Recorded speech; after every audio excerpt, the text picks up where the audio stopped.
هذه الشيلة إهداء من أم سلمان آل فروان إلى أم العرسان طفلة آل سالم، وتقول لها ألف مبروك وتهنيتي يا الغالية. جموع الفرح شب الجمر واشعل الريحان لعيون أم محمد أقبلت حي طاريها، وصفوا لها الصفين وخلوا لها الميدان، وهنوا لها هنوا بفرحة غواليها.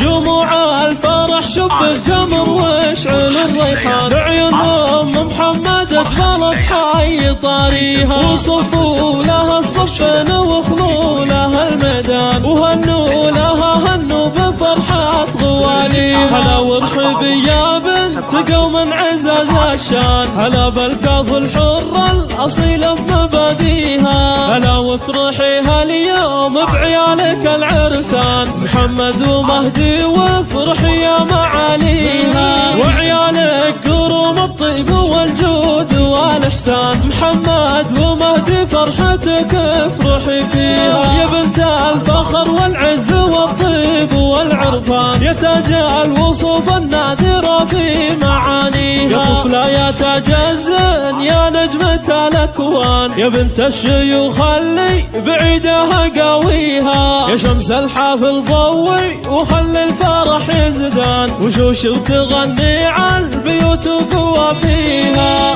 يا طفلة نهني لك ونهدي لك الألحان، تباريك لك بالورد والطيب نثنيها، تستاهلين الطيب يا وردة البستان، ويا شيخة بزن محد يضاهيها، ومبروك لك مبروك بالورد والريحان، ومبروك لك مبروك أول وتاليها. عسى الله يبارك لك مدى العمر والزمان، حياتك عسى يجعل ربي يهنيها. أصيلة كريمة في المواقف لها عنوان، بمدح الكاف ومهما كتبنا من فيها، وفي الختم صلوا على النبي واذكروا الرحمن، وقولوا ما شاء الله